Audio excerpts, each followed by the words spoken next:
Please be quiet now.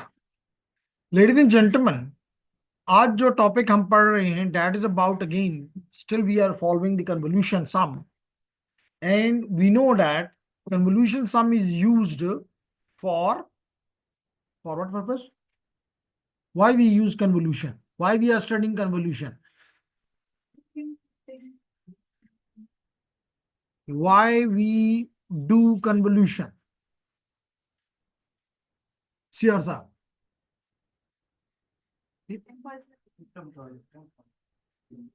हम किसी भी इम्पल्स का रिस्पांस नहीं, किसी भी इनपुट के लिए सिस्टम का आउटपुट फाइंड करना चाहते हैं।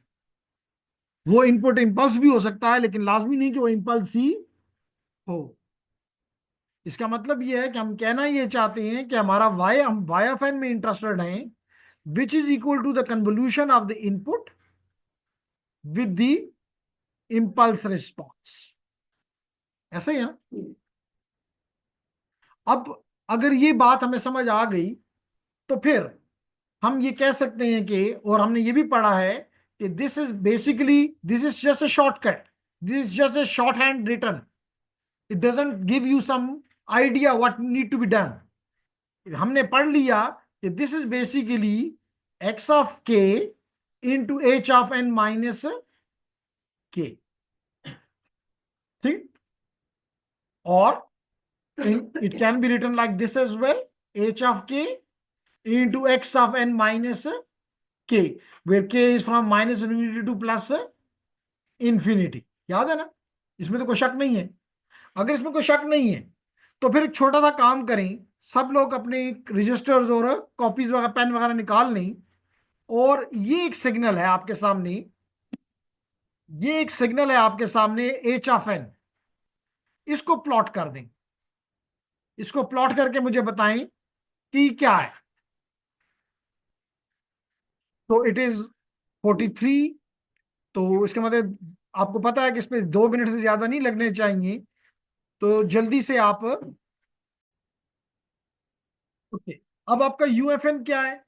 इतना तो कम से कम आपको पता होना चाहिए कि यूएफएन है आपका, 0 से स्टार्ट होता है, 1 2 3 एंड सो ऑन, और हर जगह इसकी वैल्यू 1 है। इसमें तो किसी को शक नहीं होना चाहिए कि है। अगर नहीं है तो दिल में आयशा कह रही है कि ये क्या है, that is shifted u of n. कितना शिफ्टेड? N shifted. कितना शिफ्टेड? N shifted. यानी कि 0 will be shifted to n, 1 will be shifted to n plus 1, 2 will be shifted to n plus 2, and so on. Am I right? Am I right? And so on. This is your u of N minus capital N.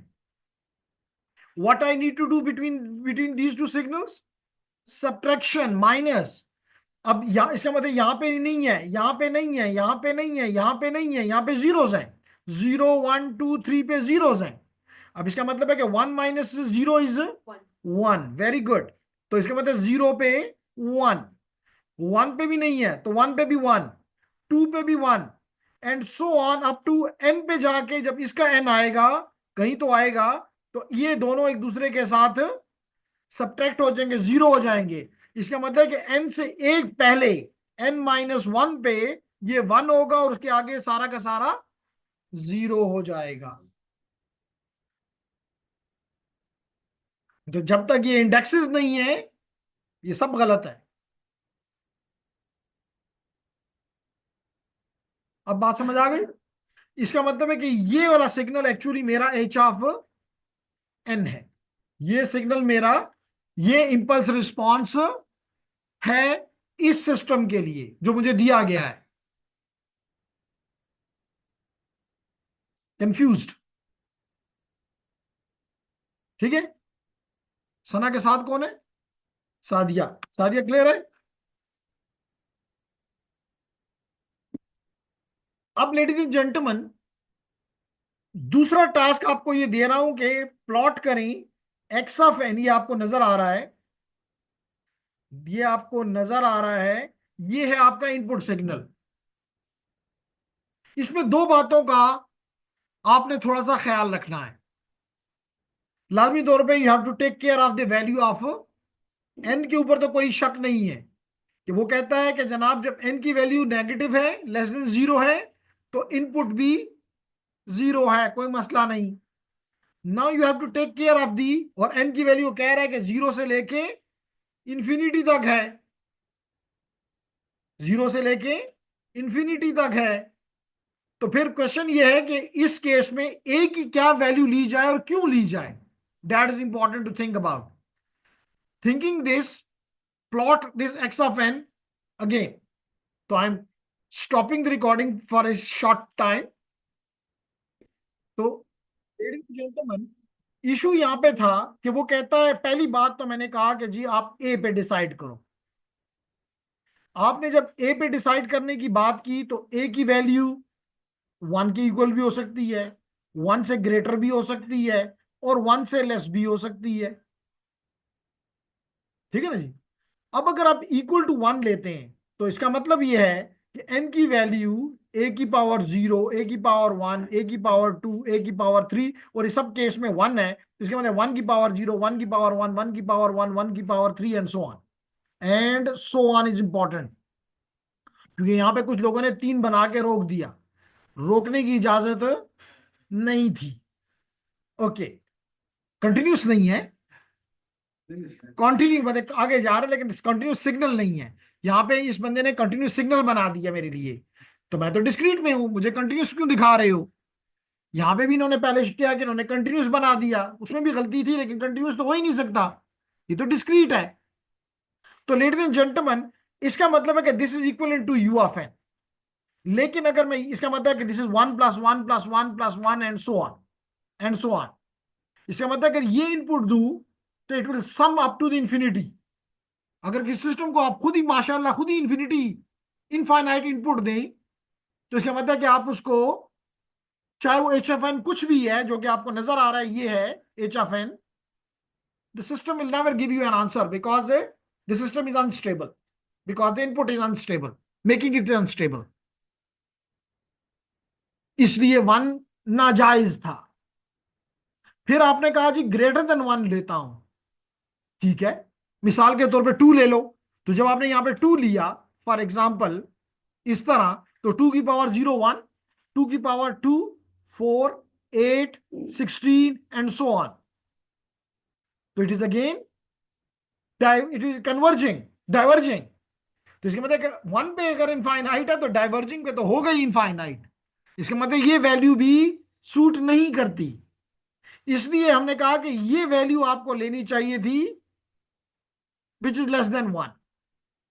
जैसे कुछ ने कहा 0.5, किसने कहा 0.7, किसने कहा 0.8, ठीक है, आई एक्सेप्ट इट। अब इस केस में क्या हो जाएगा, इसका मतलब let it be, it is 0.8, 0.8 की पावर जीरो, 0.8 की पावर वन, 0.8 की power square and so on. तो अब आपको पता है कि it will be one, it will be 0.8, it will be less than 0.8 and so on. तो which means the sequence is converging. Again बाद स्टूडेंट ने सिर्फ यू बना के मेरे सामने ले आए कि दाश हो, नहीं, it is again it is going toward the infinity. अब बात समझ आ गई। इसका मतलब यह हुआ कि आपका एच ऑफ एन, इस केस में आपका एच ऑफ एन तो फाइनाइट इंपल्स रिस्पॉन्स था आपका, लेडीज एंड जेंटलमैन। आपका ये एच ऑफ एन ये तो फाइनाइट था, from zero to n minus one, from zero to n minus one, ऐसा ही है ना। तो it is a finite impulse response, impulse response, but your this signal which अगर प्लॉट कर लिए, शायद मैंने किया तो था, one, then point, let it be 0.8, then 0.8 square, then 0.8 cube and so on.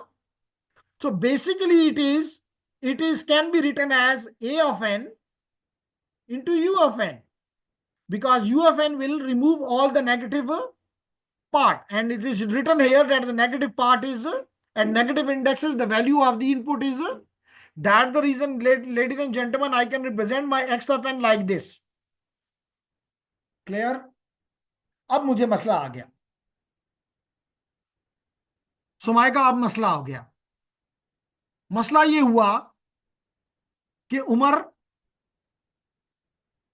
Issue is this कि पहले केस में मेरे पास दोनों सिग्नल फाइनाइट थे, तो मैं उनको एक दूसरे के साथ कन्वॉल्व करके, शिफ्ट करके, कन्वॉल्व करके, यानी मल्टीप्लाई करके और फिर ऐड करके जवाब ले आता था। या तो ये सिग्नल मेरा इनफाइनाइट सीक्वेंस है, ये तो इनफाइनाइट सीक्वेंस है। इसका मतलब है कि I can not use the graphical method, otherwise I will be busy for the whole day and result will not be there still। तो ये तो बात अच्छी नहीं हुई सायरा, ऐसे ही है ना?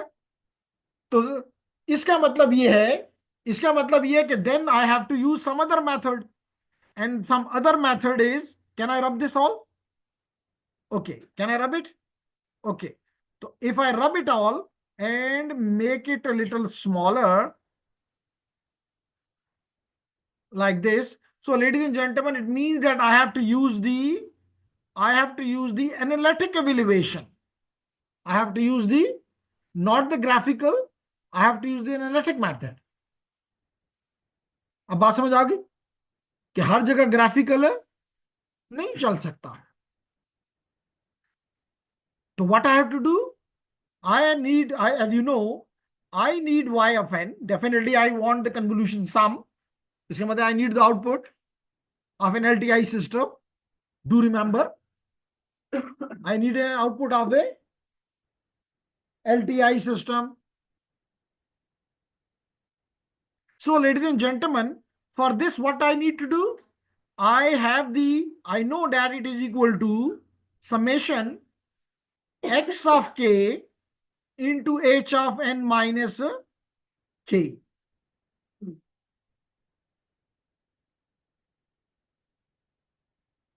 क्लियर है? यही चाहिए ना? अगर ये चाहिए तो इशू क्या है मेरे लिए? याद रखो एक चीज, इवन जब आप ग्राफिकल भी कर रहे हो, तो मैं तो जब आपको ग्राफिकल करवा रहा था, तो मैं यहां पर भी मैं होना तो चाहिए from minus infinity the value of K, from minus infinity to plus infinity. लेकिन आपको इतना पता चल गया कि एच ऑफ एन का भी स्टार्टिंग इंडेक्स क्या था? जीरो। और काशिफ, एक्स ऑफ एन का, ये तो एच ऑफ एन का है, एक्स ऑफ एन का स्टार्टिंग इंडेक्स क्या था?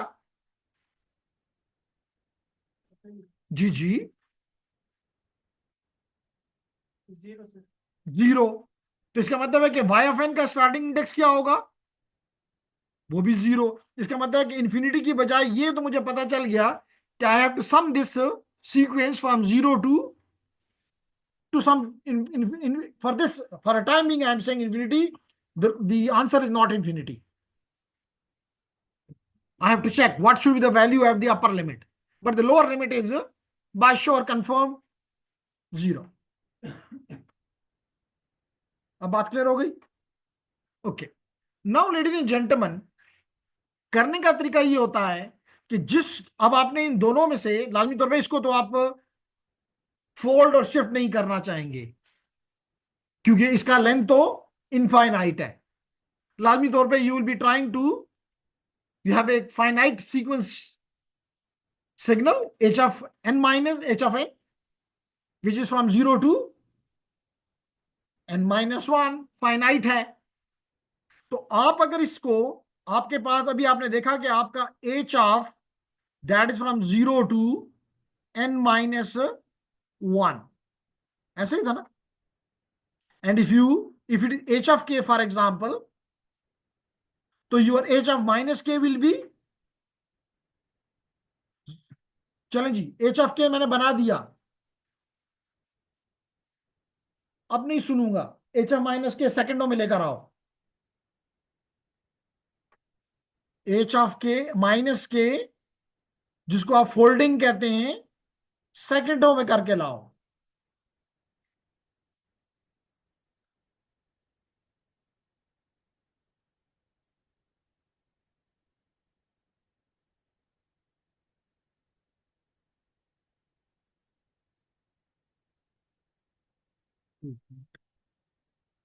अच्छा,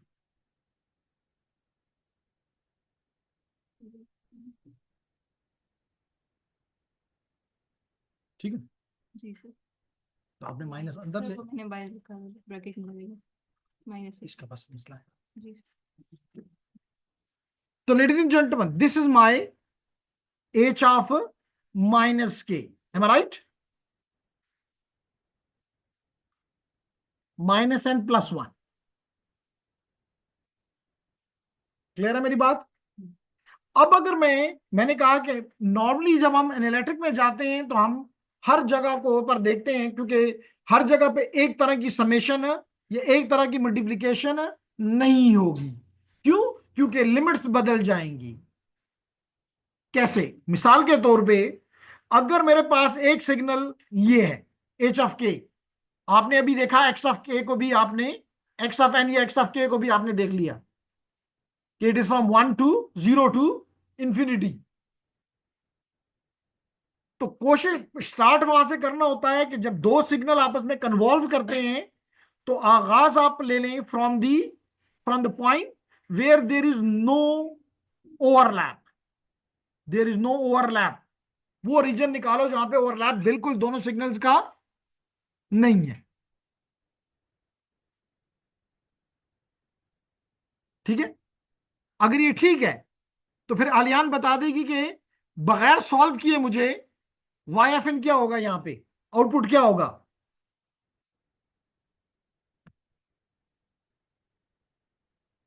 दो सिग्नल आपस में ओवरलैप बिल्कुल नहीं कर रहे, नो ओवरलैप रीजन है।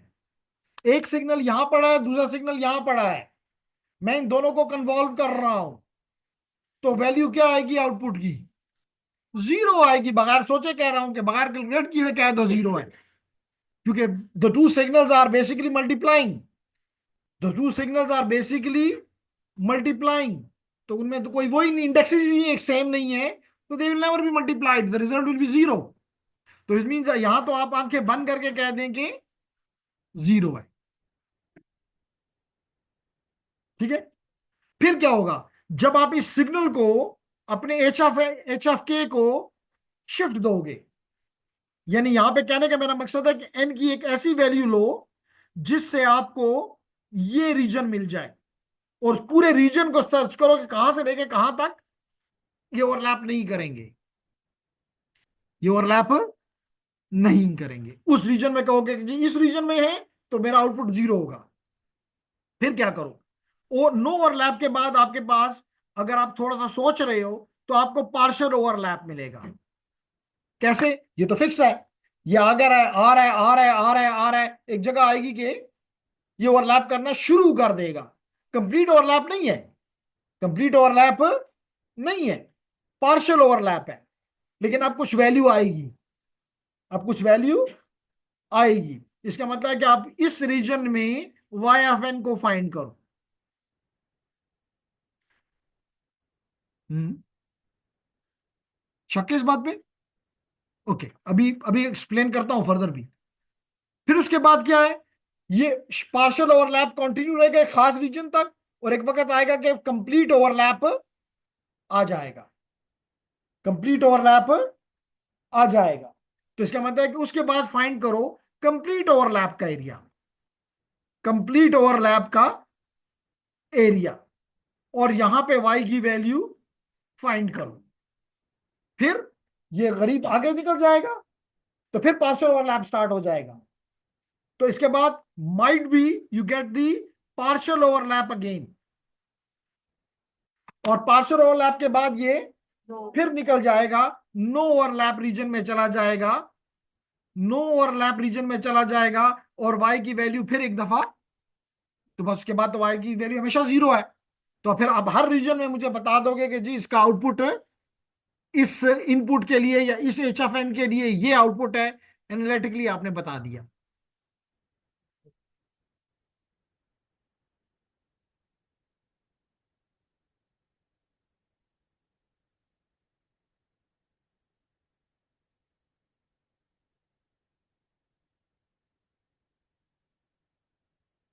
जी इब्रार, है इसमें कोई शक? नहीं है शक? नहीं है ना? तो लेडीज जेंटलमैन, अगर शक नहीं है तो मैं एक्सप्लेन कर देता हूं फर्दर। इसका मतलब ये हुआ लेडीज एंड जेंटलमैन कि ये मेरा, ये जिसके ऊपर मैंने क्रॉसेस लगाए हैं, that is my X of K, that is my X of K. यही आपने अभी ड्रॉ किया था, खत्म नहीं हुआ, कॉन्टिन्यूड है। फिर आपने कहा कि आपका एच ऑफ, आपने कहा कि आपका एच ऑफ एन या एच ऑफ के, जो भी आप कहते हो, अगर के कहते हो तो ये के कह देता हूं मैं इसको, and that will be from 0 to n-1, ऐसा ही है ना, and all will be this one. अब अगर मैं इसको, आपने कहा कि ये अगर एच ऑफ के है, तो खिजरा ने आके एकदम बताया, क्योंकि फर्दर हमारे पास कोई ऑप्शन नहीं था कि अभी लाओ, और खिजरा ने कहा जी ये है जवाब, -1, -2, -3, up to -n+1, n-1, n-1। है किसी को कोई शक तो बात कर ले। लेकिन अगर यहां पे आप इस सिग्नल को रखते हो तो जीरो वाला इस जीरो वाले के साथ ओवरलैप करेगा। मैं पहला वो चाहता हूं कि नो ओवरलैप में जाऊं, इसलिए मैं इसको लेफ्ट शिफ्ट देना चाहता हूं एक खास नंबर से, जिसको मैं कहता हूं एन। लेकिन डू रिमेंबर शफक कि ये एन नेगेटिव वैल्यू है, क्योंकि मुझे इसको इधर ले जाना है, क्योंकि अगर मैं इसको पॉजिटिव एन दूं तो ये तो ओवरलैप में, फर्दर ओवरलैप में चला जाएगा। अब भी नहीं समझ आ रही शफक को, है ना? तो इसलिए मैंने कहा कि एन की वैल्यू आपको, ये तो एच ऑफ माइनस के है, आप कहेंगे कि अगले में आप कह रहे हो कि जी इट इज n-के, n-के, तो n तो पॉजिटिव है। नहीं, इसकी वैल्यू क्या है? नेगेटिव है, इसलिए ये सिग्नल जो 0 पे था वो n पे चला गया, जो 1 पे था, जो -1 पे था, हाँ वो n-1 पे चला गया, जो -2 पे था n-2 पे चला गया, और जो इस पे था वो n-1 पे आ गया। अब ये दोनों एक दूसरे के साथ कोई ओवरलैपिंग नहीं कर रहे। अगर ये ओवरलैपिंग नहीं कर रहे, नो ओवरलैपिंग रीजन में हमने बना लिया, तो आप कह सकते हैं आंखें बंद करके कि Y F N is a big zero.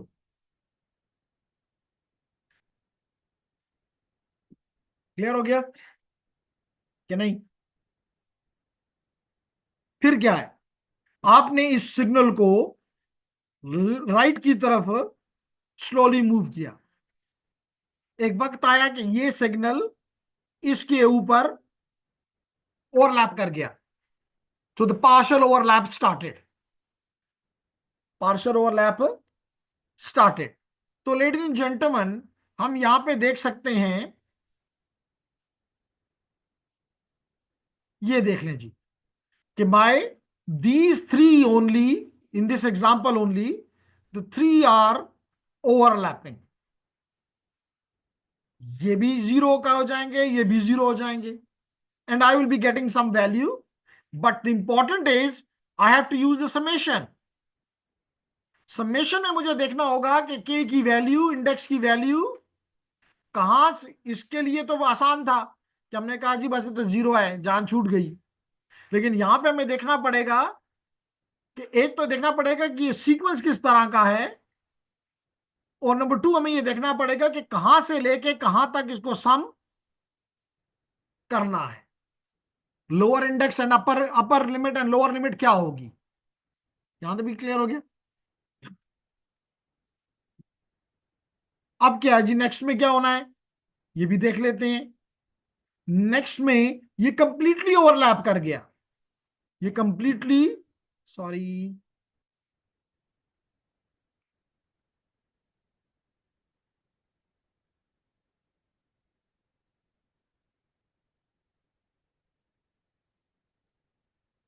जी। तो लेडीज एंड जेंटलमैन, ये आप देख रहे हैं, अगर आपको एक डिफरेंट कलर नजर आता है तो that even better, you can see here that it is now A complete overlap.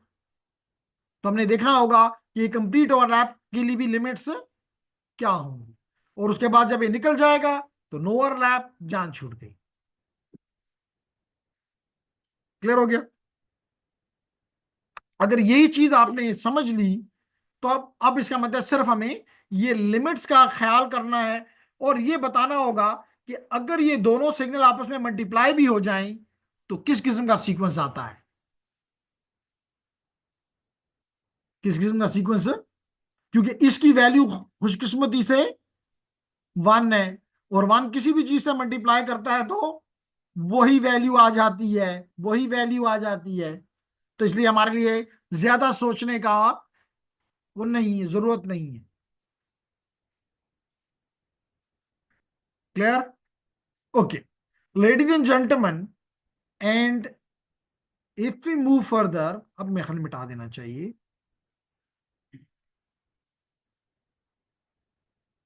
Okay जनाब, अब आपने मेरी इस बात से तो पहले ही अग्री कर दिया कि जब आपने वो पोर्शन लिया जिसमें नो ओवरलैप था between x of k and h of N minus k, तो the output was simply, and for this n की वैल्यू वाज लेस देन, क्योंकि जीरो पे जब आया था तो ये ओवरलैप स्टार्ट कर गया था।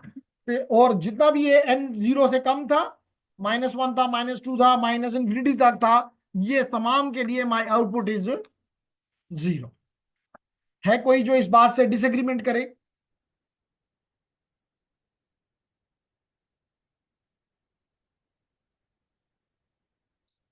No disagreement?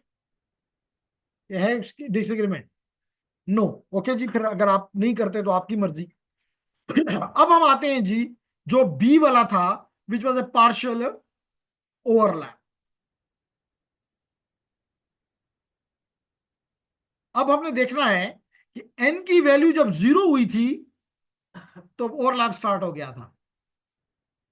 When an value was greater और इक्वल टू 0, ओवरलैप यहां पे स्टार्ट हो गया था। नहीं समझ आ रही तो मैं दोबारा उस पे ग्राफ पे जा सकता हूं। ये देख लें कि जो ही ये वैल्यू एन की वैल्यू इस 0 के ऊपर आके बैठी, ओवरलैप स्टार्ट हो गया था। खिजरा इज कंफ्यूज्ड। समझ आ रही है? आशा को नहीं आ रही? आ रही है? तो इतना डर के बताने की क्या जरूरत थी? मैंने कौन सा कहना था कि जी अगर समझ आई है तो अब सजा मिलेगी।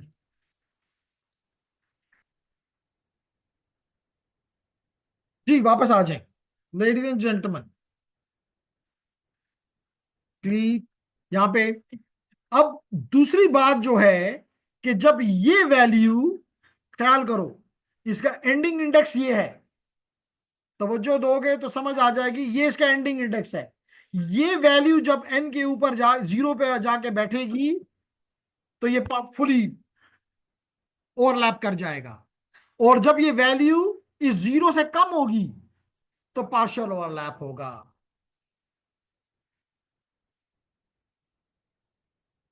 क्यों काशिफ? आलियान ने एकदम जो ही मैंने बोला बोला तो उसने कहा हाँ अब क्लियर हो गया। ऐसे थे आलियान?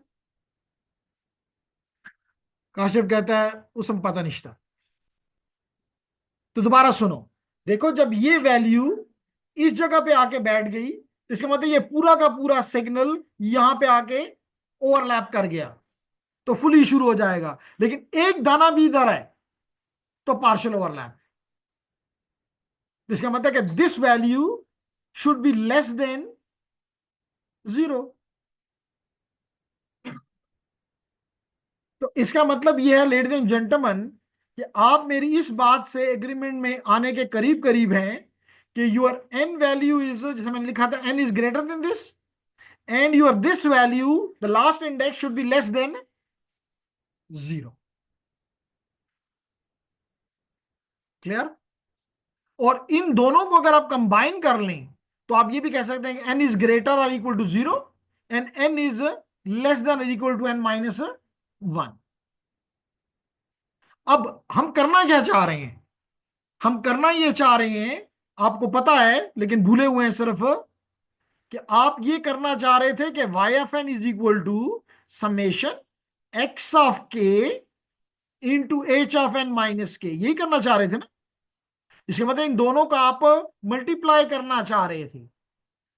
तो जब पार्शियल ओवरलैप था, जब ये पार्शियल ओवरलैप था लेडीज एंड जेंटलमैन, जब ये पार्शियल ओवरलैप था लेडीज एंड जेंटलमैन, जैसे कि ये आपको नजर आ रहा है पार्शियल ओवरलैप है, तो इसकी वैल्यू क्या आएगी? इसकी वैल्यू क्या आएगी? ये पार्शियल ओवरलैप है, तो ये तो 1 1 है, इसमें तो यहां 1 होगा, यहां पे 0.8 होगा, यहां 0.8 का स्क्वायर होगा। इसका मतलब है कि that is equal to a की power n for this reason.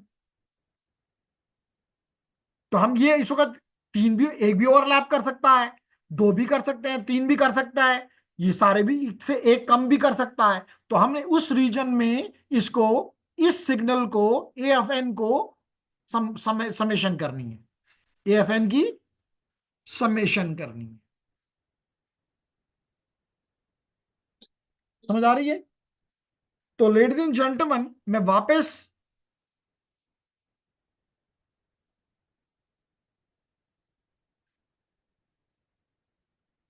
ये देखें जी, तो दैट इज में आपने देख लिया कि this is equal to a of k when there was a partial overlap, when the value of k was less than n. So इसका मतलब है कि हमारे पास इसको सम करने का इख्तियार है फ्रॉम 0 टू एन, जहां के एन की वैल्यू ग्रेटर देन 0 और ग्रेटर इक्वल टू 0 और less than n minus 1, capital n minus 1। अब लेडीज एंड जेंटलमैन, ये कौन सा सीक्वेंस है? इसको देख के क्या अंदाजा होता है कि ये सीक्वेंस क्या है? मुझे तो ये लगता है कि ये ए की पावर 0 है, फिर ए की पावर 1 है, फिर ए की पावर 2 है, एंड अप टू ए की पावर एन है। मुझे ये लगता है, हो सकता है मैं गलत हूं।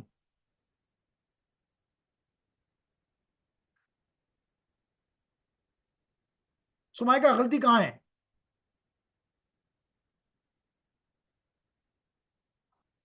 जी? ए की पावर, इसको देख के, इसको देख के, क्योंकि मुझे इसको सम करना ही कन्वोल्यूशन कहलाता है, इसका मतलब कि I have to use the sum here. इसका मतलब कि दिस इज दिस वन। अब मैं आपसे सिर्फ ये पूछ रहा हूं कि अगर मेरे पास ये है ए की पावर के, और एन की के की वैल्यू 0 से लेके एन तक है, तो whether this is equal to this और नॉट। देखो ना, पहली वैल्यू 0 तो ए की पावर 0, दूसरी पावर 1 होगी लाजमी तौर पे, ए की power 1, a square and so on up to a की पावर एन। नहीं क्लियर? बैक पे क्या नाम है आपका? नाइफा। क्लियर है नाइफा? अगर ये क्लियर है तो मुझे फिर नाइफा के ये बता दे ये कौन सा, किस टाइप का सीक्वेंस है? ज्योमेट्रिक सीक्वेंस है, ये ज्योमेट्रिक सीक्वेंस है, और ज्योमेट्रिक में भी फाइनाइट सीक्वेंस है, ज्योमेट्रिक में भी फाइनाइट सीक्वेंस है। अब आपको थोड़ी देर के लिए थोड़ा और जवान करते हैं और फर्स्ट ईयर में ले जाते हैं, फर्स्ट ईयर एफएससी में। इतना जवान ना करें, फिर एडमिशन नहीं मिलेगा। तो लेडीज एंड जेंटलमैन, उस वक्त आपने अपने फर्स्ट ईयर की मैथ्स में पढ़ा था कि how you can sum in infinite geometric sequence as well as the finite the geometric sequence. याद आ रहा है? प्लीज बात करने से तनाव करें जी।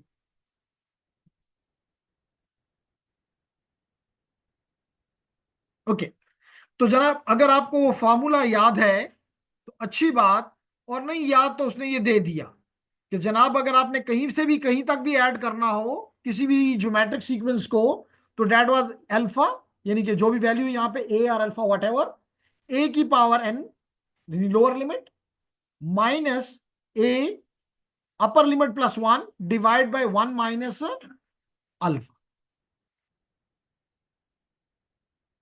ठीक है। अब ये अल्फा जो है बेसिकली कैसे इसने कैलकुलेट किया, अल्फा क्या चीज है, याद आ रहा है?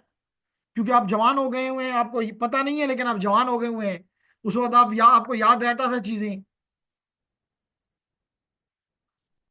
क्या था ये? कहते हैं इतनी पुरानी बातें हमें याद नहीं हो सकती। तो जनाब that was the ratio, common ratio. And common ratio अगर जैसे अभी आपने देखा था कि इट वाज कॉमन रेशो, अगर आपने देखा लेडीज एंड जेंटलमैन, तो हमारा सीक्वेंस क्या था, ए की power k starting with 0 and ending at n. इसका मतलब आप लोगों ने कहा कि इट वाज ए की पावर 0 प्लस ए की पावर 1 ए का square and so on up to a की पावर एन, ये कहा ना। इसका मतलब the first term is 1, the first term is 1, तो इसको हमने नॉर्मल उस वक्त A1 कहते थे। R was the ratio of the two, second divide by first और थर्ड डिवाइडेड बाय सेकेंड। तो अगर मैं मिसाल के तौर पे a डिवाइड बाय 1 कर दूं तो इट इज a। तो आपका this alpha is this common ratio a। Clear हो गया? तो आप अब तो बड़े इजी हो गया कि जनाब अब आपके लिए वैल्यूज क्या है, यहां पे 0 और यहां पे स्मॉल n, यही है ना, ये देख लो 0 अप टू n। तो लेडीज एंड जेंटलमैन, यहां पे आपको पहली वैल्यू क्या है, 1। तो 1 का कोई भी पावर हो, 1 की पावर 0 ही आ रहा है, तो 1 minus ratio A, ratio A, upper limit n plus one because of this, divided by 1 minus ratio, and ratio is a। तो this is your summation when it will have a partial sum, when it will have a partial sum, no sum, partial sum,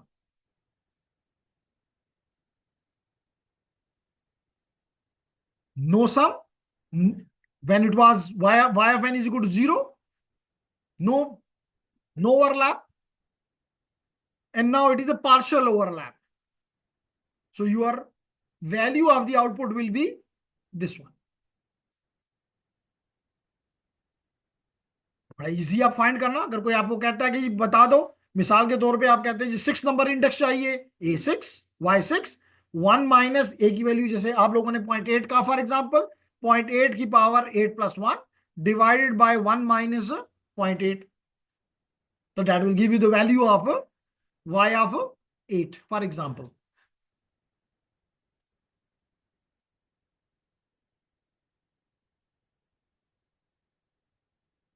Umar, नहीं समझ आ रही? अच्छी बात है जी। फिर उसके बाद ये कंप्लीट ओवरलैप में चला जाएगा, फिर उसके बाद ये कंप्लीट ओवरलैप में सुमाइका चला जाएगा, और कंप्लीट ओवरलैप का मतलब है कि ये आ जाएगा, ये सिचुएशन आ जाएगी, ये सिचुएशन आ गई।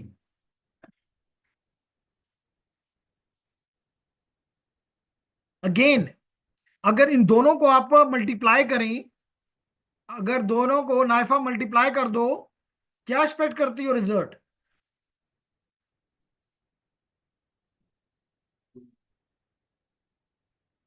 ये मैं हाल आयशा के अलावा कोई नहीं बता सकता।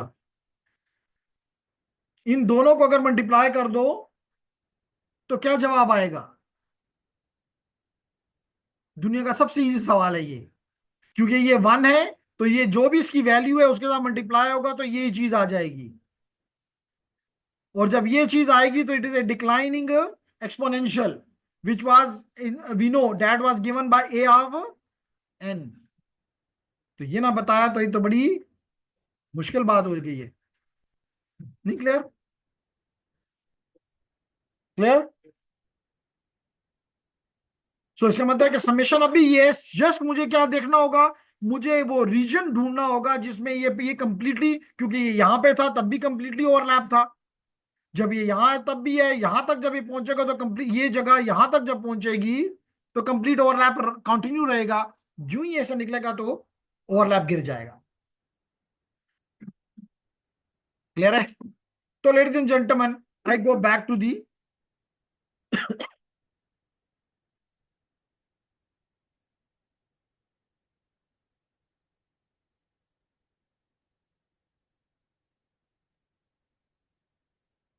जी, तो वी आर बैक।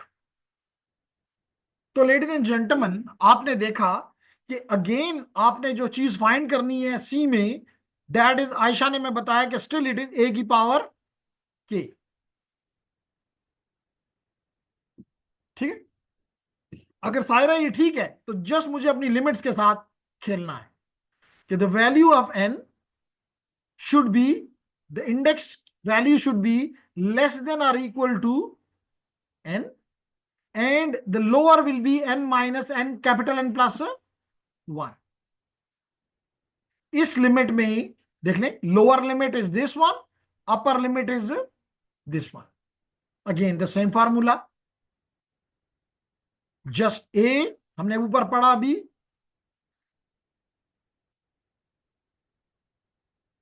ये देख लें जी, इन दोनों को, दी रेशो की power n n, lower limit. तो हमें पता है कि the first value is a, ratio is a, और lower limit is in this case small n minus capital n plus one, minus a n, upper limit plus one, upper limit is n, n plus one, divide by the same one minus ratio, common ratio. कुछ समझ आ रही है? तो ladies and gentleman, ये आपने third इसका वो भी फाइंड कर डाला, विच इज गुड। अब इसने जस्ट एक छोटी सी मैथमेटिकल ट्रिक कह लूंगा, बाकी कुछ भी नहीं है, वो की है, वो मैं एक्सप्लेन कर देता हूं कि इसने किया क्या है। लेडीज एंड जेंटलमैन, अगर ये है तो क्या मैं इसको यूं लिख सकता हूं, a n my plus one minus n, कोई गलती तो नहीं की? नहीं की। Minus a n plus one minus n, अगर मैंने अपनी तरफ से लगा दिया तो मैं मल्टीप्लाई में ए की एन लिख दूं, कोई गलती नहीं है। तो डिवाइड बाय वन माइनस ए, उसी तरह अब ये दोनों में क्या हो गया है, कॉमन हो गया है। तो a n plus one minus n, यहां पे रह गया वन, यहां पे रह गया ए की power n divided by one minus, तो you are getting the same, you are getting the same. तो यहां पे आपने देख लिया कि यू गॉट ए, जब आप किसी इस किस्म के सीक्वेंस को कंप्लीटली सॉल्व कर दें तो हम कहते हैं ये क्लोज फॉर्म है। ये कौन सी फॉर्म है? क्लोज फॉर्म एक्सप्रेशन है। तो आपने मैथ्स में जो कुछ पढ़ा था, हमने उसी को यूटिलाइज करते हुए लेडीज एंड जेंटलमैन ये बता दिया कि जनाब जब कोई ओवरलैप नहीं था तो it was zero, when there was a partial overlap the answer was this, that will be the output of the system, and when the it was a complete overlap it was giving me this value as an output. तो अगर आपको ये कहता है कि जनाब output बता दो 1 से लेके 10 तक, तो putting the value of here y0 y1 y2 y3 you can find, लेकिन चेक करना होगा कि जी n की क्या वैल्यू है, कहां पे आपने जीरो लेना है, कहां पे आपने पार्शियल ओवरलैप की वैल्यूज देनी है, और कहां पे कंप्लीट ओवरलैप की वैल्यूज लगानी है। In this way, what you got? You did the analytically, you did analytically the convolution sum. Convolution sum. जी, कोई क्वेश्चन?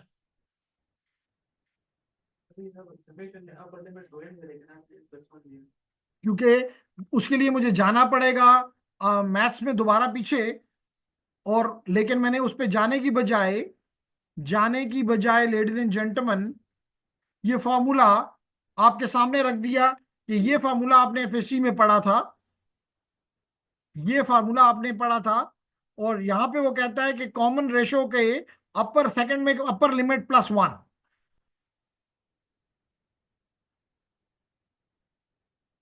क्लियर? ठीक है।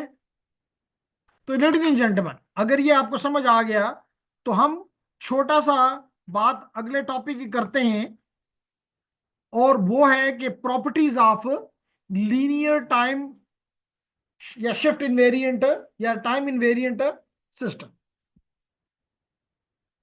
इसमें सबसे पहली प्रॉपर्टी जो हमें एक्सप्लेन कर रहा है वो मुझे नहीं पढ़ानी पड़ेगी क्योंकि हम ऑलरेडी पढ़ चुके हुए हैं, और वो है ladies and gentleman commutative property.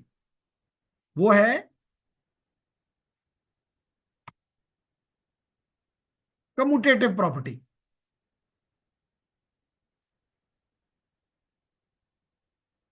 जो कि कम्यूटेटिव प्रॉपर्टी ये कहती है कि अगर आपके पास कोई भी इनपुट सीक्वेंस है और अगर आप उसको कन्वॉल्व करें किसी भी इंपल्स रिस्पॉन्स के साथ, तो definitely you will be getting some output. But if you do the you change the order and still you solve it, you will be getting the same result. Why? Because it meant this x of k into h of n minus k. While here in the second case, you are taking the impulse response as stationary h of k into x of n minus k.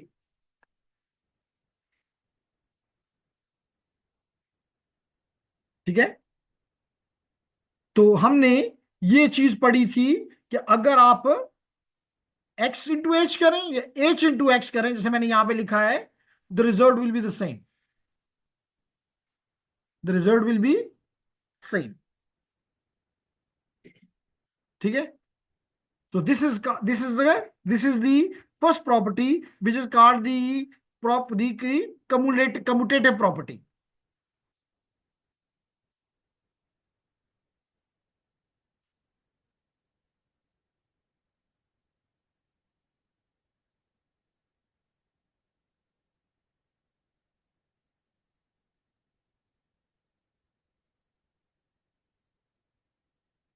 इसका मतलब order doesn't matter. Number two आपने ये पढ़ा, ladies and gentleman, कि अगर आपने distributive property क्या मतलब है? डिस्ट्रीब्यूटिव का मतलब यह है कि if you have two systems, for example H1 of n and you have another system H2 of n, and you are giving an input x of n,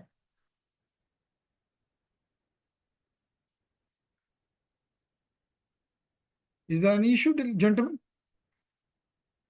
I can resolve it.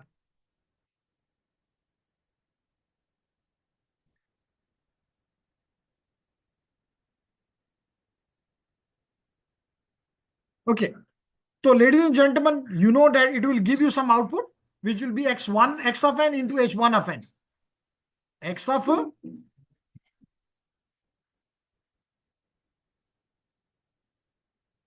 x of n into h1 of n, which may I call it y1 of n, and the second one will give me again x of n convolved with h2 of n, which may I call it y2 of n, and when I sum them up, definitely I will be getting y1 of n plus y2 of n, where y1 of n is this one and y2 of this one.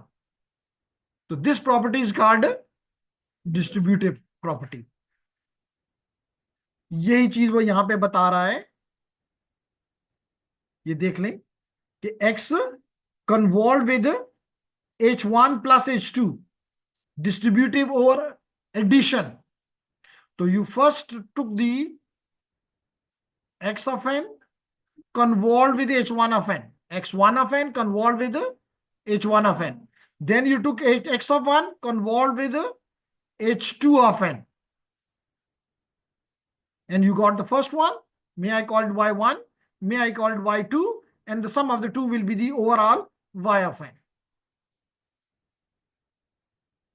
तो समझ आ रही है? तो by using these simple properties, distributive, commutative, हम अपने issues को, अपने problems को इजीली सॉल्व कर सकते हैं। Is there any question? तो अगले वीक हम इंशाल्लाह या तो डिफरेंस इक्वेशंस पे चले जाएंगे और या फिर फोरियर पे चले जाएंगे, डिस्क्रीट टाइम फोरियर एनालिसिस पे चले जाएंगे। तो इस जगह तक आपको अब कोई मसला होना तो नहीं चाहिए, लेकिन अगर फिर भी है तो आप बात कर सकते हैं।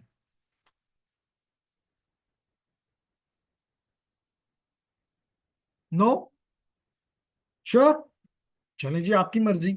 तो आई स्टॉप हेयर